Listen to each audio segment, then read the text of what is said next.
Assalamualaikum warahmatullahi wabarakatuh. Alhamdulillah alladzi khalaqal mauta wal hayata liyabluwakum ayyukum ahsanu amala. Asyhadu an la ilaha illallah wa asyhadu anna Muhammadan abduhu wa rasuluh. Allahumma shalli wa sallim ala nabiyyina Muhammadi wa ala alihi wa sahbihi ajmain, amma ba'd. Wa qala Allah ta'ala ya ayyuhalladzina amanu taqullaha haqqa tuqatih wa la tamutunna illa wa antum muslimun. Wa qala Nabi sallallahu alaihi wasallam ittaqillaha haitsu ma kunta wa atbi'is sayyi'atal hasanata tamhuha wa khaliqin nas bi khuluqin hasanin. Bapak Ibu yang dirahmati Allah Azza wa Jalla, puji syukur kita kepada Allah di bulan Ramadan ini. Tentu nikmat yang layak kita syukuri adalah kita termasuk hamba-hamba yang dipilih oleh Allah bisa bertemu dengan bulan yang mulia, bulan yang hampir ulama 1 bulan bahkan 1 tahun sebelumnya berdoa supaya dipertemukan dengan bulan Ramadan. Dan hari ini kita bisa ketemu dengan bulan Ramadan. Tentu doa kita bersama, semoga kita dalam kondisi sehat lahir batin, diberi kemampuan maksimal untuk beramal soleh, untuk menoreh prestasi-prestasi kebaikan dalam urusan dunia dan bekal-bekal kita di kampung akhirat. Tema kali ini kita akan menyampaikan tentang surah An-Nahl ayat 7-8 berkenaan dengan potensi diri. A'udzubillahi minasyaitonirrajim. Bismillahirrahmanirrahim. Wallahu akhrajakum min butuni ummahatikum la ta'lamuna syai'a wa ja'ala lakumus sam'a wal absara wal af'idah la'allakum tashkurun. Yang artinya wallahu akhrajakum min butuni ummahatikum.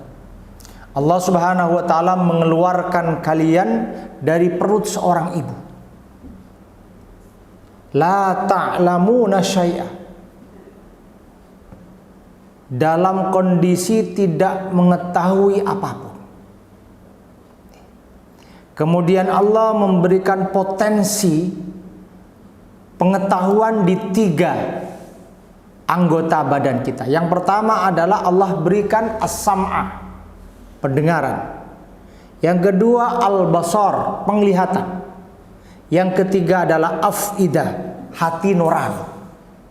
3 potensi inilah yang kemudian diharapkan manusia bisa belajar tentang ilmu pengetahuan untuk kemaslahatan dirinya selama di dunia dan kemaslahatan orang lain yang ada di sekitarnya. Semua itu dalam rangka la'allakum tashkurun, agar kita menjadi pribadi-pribadi yang lahir di dunia, orang-orang yang bersyukur kepada Allah Azza wa Jalla. Jemaah sekalian yang dirahmati Allah Azza wa Jalla, yang pertama Allah ingin mengajak kita untuk sedikit merenung, memahami bahwa kita itu tidak lahir begitu saja, tetapi kita melalui kedua orang tua. Salah satunya yang paling kita cintai bersama, apakah dia masih hidup ataukah beliau sudah meninggal dunia. Sebagaimana ibunda saya sendiri adalah seorang ibu. Kita lahir dari seorang ibu. Maka dijelaskan oleh para ulama, orang tua itu awsatul jannah. Orang tua itu jalan tengahnya surga.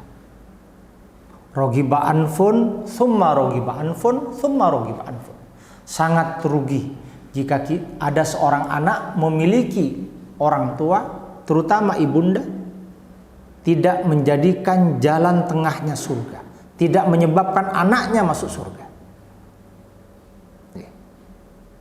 Pesan yang pertama di ayat ini adalah bersungguh-sungguhlah berbakti pada orang tua.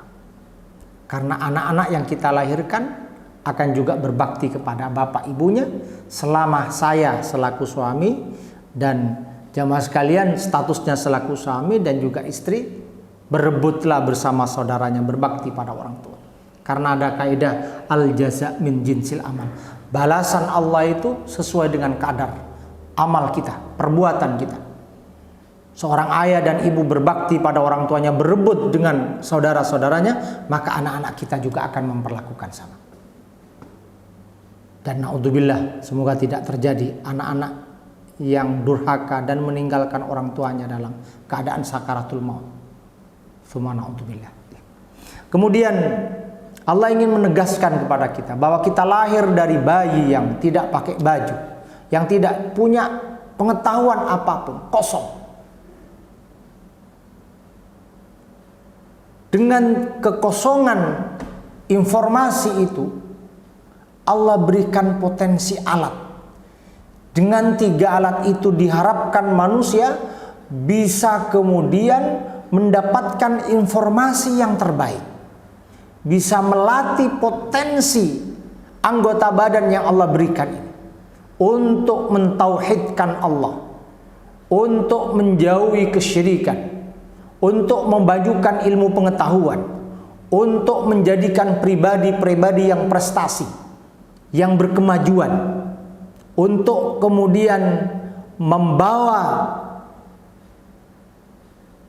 peradaban ini lebih baik selama kita ada di rumah, di masyarakat, di organisasi kita yang kita cintai, di Muhammadiyah.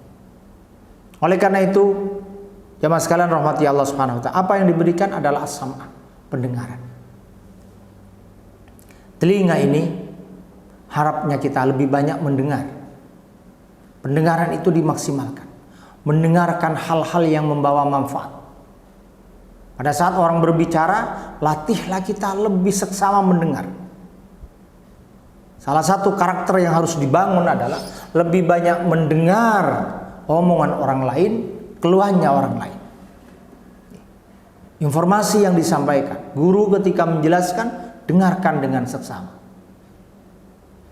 Karena adab terbaik, adab-adab tholabul ilmi, adab-adab menuntut ilmu, dan keberkahan ilmu, seorang murid ketika seorang guru menjabarkan satu ilmu, menjelaskan satu ilmu adalah tugasnya dia adalah isma'u jayyidan, dengarkan olehmu dengan baik.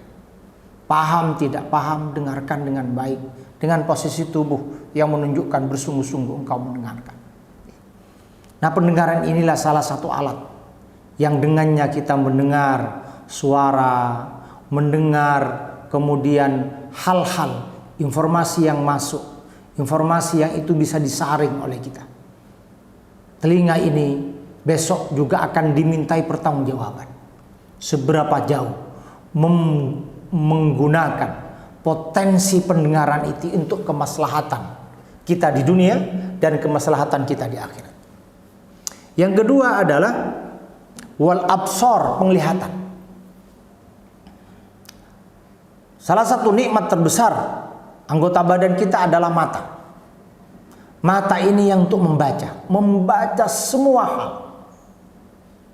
Oleh karena itu perintah ayat yang turun adalah Iqra bismi rabbikal ladzi khalaq. Iqra, baca. Baca teks, baca peristiwa, baca kisah.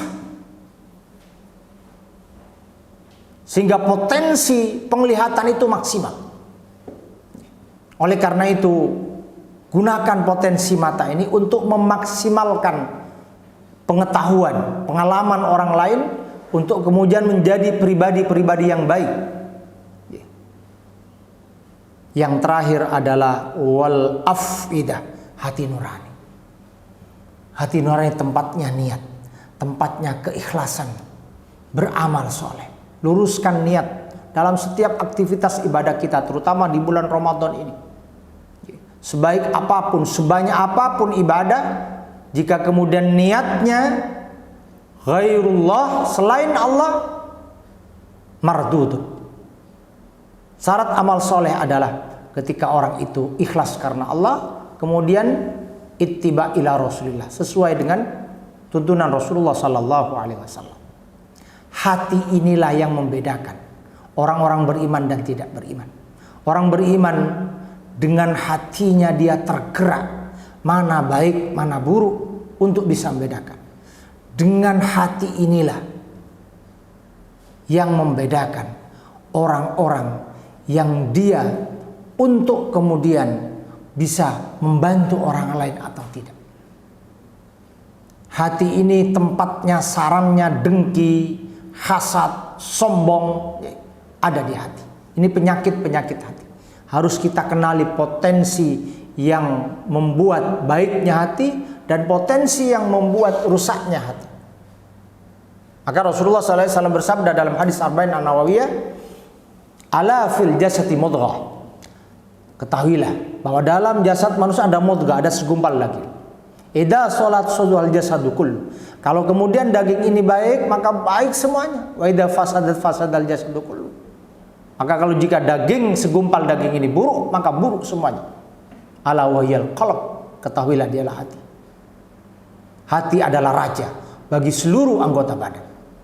Oleh karena itu, salah satu di dalam kitab Tasfiyatun Nufus atau bahasa kampus dalam kuliah itu ada ilmu tasawuf, ilmu tentang akhlak.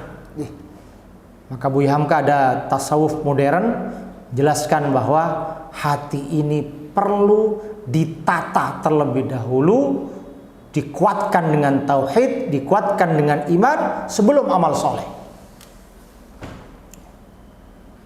Yang terakhir, jadikanlah seluruh anggota badan kita ini, potensi yang ada, menjadi pribadi-pribadi yang bersyukur.